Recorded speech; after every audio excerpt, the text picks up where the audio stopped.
Hey guys and gals, in this video I've got 5 tips to share with you for how to cure gas or gear acquisition syndrome, which is this thing in the synth community and also in the photography community where you spend a lot more time looking at gear and wanting to buy more gear rather than just working with the gear you have and making art. So I've had gas for a long time now, and here are some things that work for me. They may not work for you, but let's get started anyway. All right, tip number 1 is pick a piece of gear you already own and try to make an entire track using only that piece of gear. And if it's a piece of effect or something, try using that effect on every single track in unusual ways.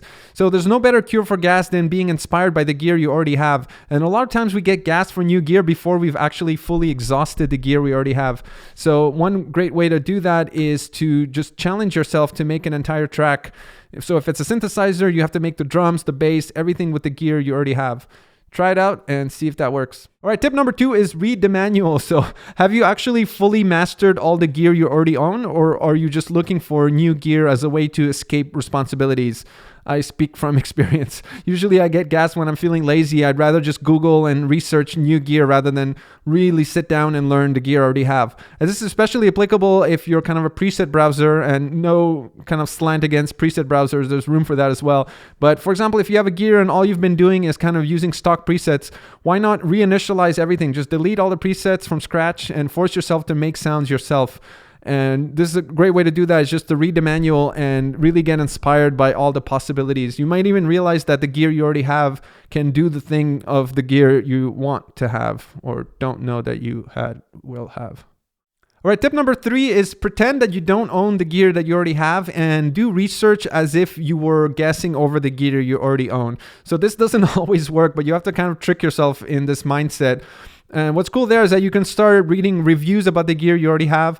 You can watch videos about it, tutorials, and just pretend that you're about to purchase it. And what's cool here is that you might get inspired by seeing somebody else use the gear you have in unusual ways.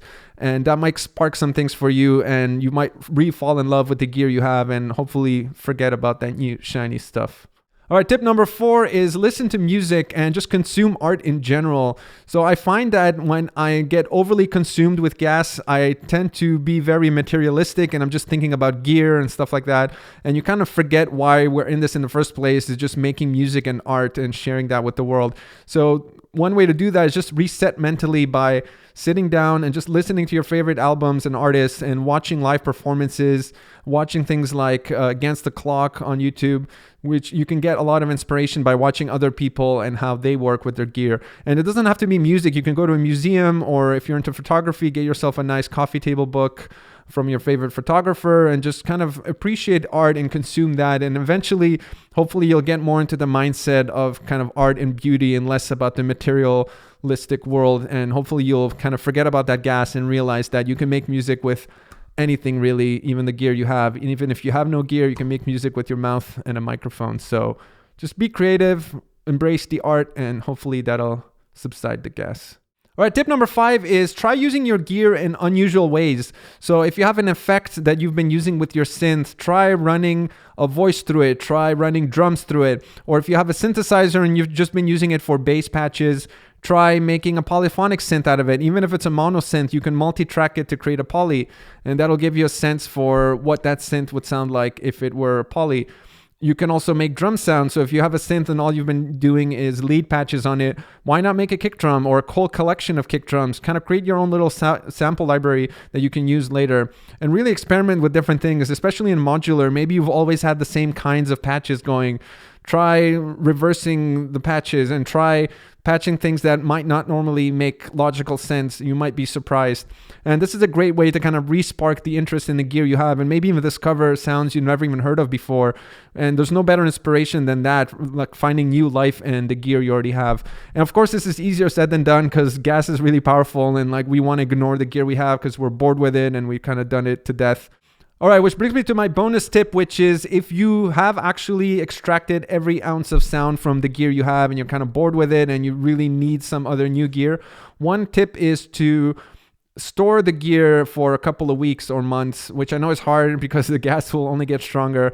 But effectively, kind of forget about one piece of gear and hide it, and then bring it back out after a month or some period of time. And you'll notice that you'll kind of re-fall in love with it. Another sort of meta trick there is pretend that you're going to sell your synth, or prepare yourself to put it on Craigslist and try to get rid of it.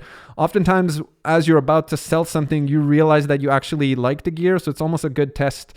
And you start to kind of re-fall in love with it because you start questioning whether you should sell it or not. So that's a good way to kind of reinvigorate yourself with the current gear you have. All right, so those were my tips, and I just want to wrap up by saying that there is no shame in gas. I don't want to shame anybody in like wanting new gear. And some of you might just be starting out, so you have zero gear. So obviously you want to start with some piece of gear. And at the end of the day, there's nothing wrong with just owning gear that you like if you can afford it and it doesn't hurt anyone. I mean, why not? Just have fun. You only live once. So yeah, gas is not inherently a bad thing. It's just, it can be distracting. So if you see gas as a negative thing and it's taking away from your music, then maybe some of these tips could help you out. And if you have your own tips, I'd definitely love to hear them. Share them in the comments, because yeah, I want to explore what other people are doing about this kind of stuff. Because yeah, whenever we're in that boat, it's definitely helpful to get some ideas to kind of break free. So yeah, hopefully this was helpful. And I'll see you guys in the next.